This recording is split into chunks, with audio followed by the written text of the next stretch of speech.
بسم اللہ الرحمن الرحیم اللہم صلی علی سیدنا مولانا محمد معدن الجود والکرم وآلہ وصحبہ وبارک وسلم۔ اہل سنت والجماعت کا عقیدہ یہ ہے کہ سیدنا ابوبکر صدیق رضی اللہ تعالیٰ عنہ خلیفہ اول ہیں، افضل البشر بعد الانبیاء ہیں۔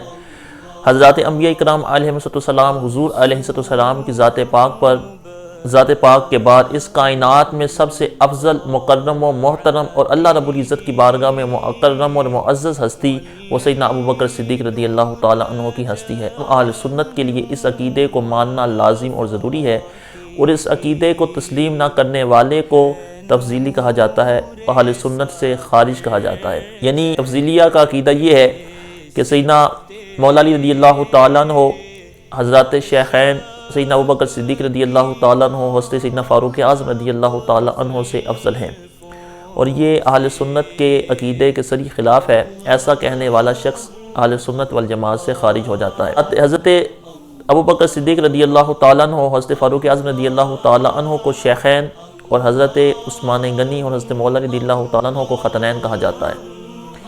شیخین کی افضلیت یہ ایک قطعی عقیدہ ہے، اور ختنین کی افضلیت کے اندر اختلاف ہے۔ یعنی حضرت عثمان غنی رضی اللہ تعالیٰ عنہ، حضرت مولا علی رضی اللہ تعالیٰ عنہ میں افضل کون ہے، یہ مسئلہ ظنی ہے، اور حضرت ابوبکر صدیق کا اور حضرت فاروق اعظم کا حضرت مولا علی سے افضل ہونا یہ عقیدہ قطعی ہے۔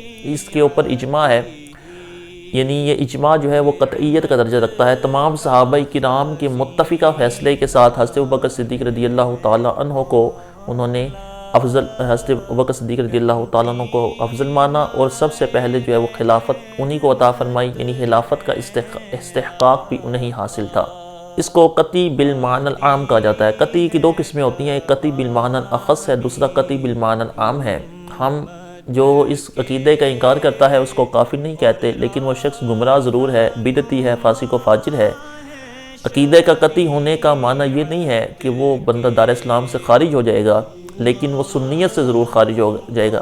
جو قطعی بالمعنی الاخص ہے اس کا انکار کفر قرار پاتا ہے، اور جو قطعی بالمعنی العام ہے اس کا انکار گمراہی قرار پاتا ہے۔ حضرت ابوبکر صدیق رضی اللہ تعالیٰ عنہ کی افضلیت پر صحابہ کرام کا ایک تو اجماع موجود ہے، دوسری بات کثیر احادیث مبارکہ حضرت سیدنا ابوبکر صدیق رضی اللہ تعالیٰ عنہ کی افضلیت پر دلالت کرتی ہیں۔ بخاری شریف کے اندر روایت موجود ہے، حضرت محمد بن حنفیہ رضی اللہ تعالیٰ عنہ حضرت مولا علی رضی اللہ تعالیٰ عنہ کے بیٹے ہیں۔ انہوں نے حضرت مولا علی رضی اللہ تعالیٰ عنہ سے عرض کی، اے میرے والد، ای الناس خیر بعد رسول اللہ صلی اللہ علیہ وسلم، اے میرے والد، اللہ کے رسول علیہ السلام کے بعد سب سے افضل، سب سے بہترین شخص کون ہے؟ حضرت مولا علی رضی اللہ تعالیٰ عنہ نے فرمایا ابو بکر۔ انہوں نے عرض کی کہ ثم من، اس کے بعد کون ہے؟ تو حضرت مولا علی رضی اللہ تعالیٰ عنہ نے فرمایا کہ عمر۔ تو حضرت محمد بن حنفیہ فرماتے ہیں کہ خشیت ان یقول عثمان، آپ فرماتے ہیں پھر مجھے یہ خوف لاحق ہوا کہ اب حضرت مولا علی رضی اللہ تعالیٰ عنہ میرے والد حضرت عثمان غنی کا نام لے دیں گے، تو میں نے کہا کہ ثم انت، پھر آپ کا نمبر آتا ہے۔ حضرت مولا علی رضی اللہ تعالیٰ عنہ نے کتنی عاجزی اور انکساری فرماتے ہوئے فرمایا ما انا الا رجل من المسلمین، فرمایا میں تو مسلمانوں میں سے ایک مرد ہوں۔ اس کا مطلب یہ ہے کہ حضرت مولا علی رضی اللہ تعالیٰ عنہ کی نظر میں بھی ابوبکر صدیق رضی اللہ تعالیٰ عنہ اللہ کے رسول علیہ السلام کے بعد اس امت میں سب سے افضل ہیں۔ اسی وجہ سے اپنے بیان فرمایا۔ اس کے بعد حضرت عمر فاروق رضی اللہ تعالیٰ عنہ۔ تو اس عقیدے کو ماننے والا وہ عقیدہ مان رہا ہے جو حضرت مولا علی رضی اللہ تعالیٰ عنہ کا عقیدہ ہے، اور اس عقیدے کو جھٹلانے والا اس عقیدے کو جھٹلا رہا ہے جو حضرت مولا علی رضی اللہ تعالیٰ عنہ کا عقیدہ ہے۔ اس کے علاوہ کثیر روایات موجود ہیں۔ حضرت عمر بن عاص رضی اللہ تعالیٰ عنہ کی روایت بخاری شریف میں موجود ہے۔ انہوں نے عرض کی رسول اللہ صلی اللہ علیہ وسلم، آپ کو سب سے زیادہ محبوب کون ہے؟ ای الناس یحب الیک، حضور علیہ السلام نے ارشاد فرمایا میری بیوی عائشہ۔ انہوں نے عرض کی یا رسول اللہ صلی اللہ علیہ وسلم من الرجال، میں مردوں میں سے پوچھ رہا ہوں کہ مردوں میں سے آپ کو سب سے محبوب کون ہے؟ حضور علیہ السلام نے ارشاد فرمایا ابوہا، فرمایا عائشہ کا باپ۔ یعنی حضرت ابوبکر صدیق رضی اللہ تعالیٰ عنہ کے بارے میں فرمایا کہ عائشہ کا باپ۔ حضور علیہ السلام نے ان کے افضل اور مکرم ہونے کو بیان فرمایا۔ اس کے علاوہ بخاری شریف کے اندر روایت موجود ہے، فضائل صحابہ کے اندر ایک عورت حضور علیہ السلام کی خدمت اقدس میں حاضر ہوتی ہے، عرض کرتی ہے یا رسول، اس نے حضور علیہ السلام سے ایک مسئلہ پوچھا تو حضور علیہ السلام نے اسے فرمایا کہ پھر کبھی آنا. تو اس نے عرض کی اگر میں آؤں اور آپ کو نہ پاؤں تو پھر کس کے پاس جاؤں؟ حضور علیہ السلام نے ارشاد فرمایا کہ ان لم تجدینی فاتی ابا بکر، فرمایا اگر تو مجھے نہ پائے تو پھر ابو بکر کے پاس جانا. حضور علیہ السلام نے اپنے وصال کے ایام میں حکم فرمایا کہ مروا ابا بکر ان یصلی بالناس، ابو بکر کو حکم دو کہ وہ لوگوں کو نماز پڑھائے. بخاری شریف کے اندر روایت موجود ہے. حضرت ابو بکر صدیق رضی اللہ تعالیٰ عنہ نے 17 نمازیں وہ حضور علیہ السلام کی حیات مبارکہ میں حضور علیہ السلام کے مصلی پہ کھڑے ہو کر پڑھائی ہیں.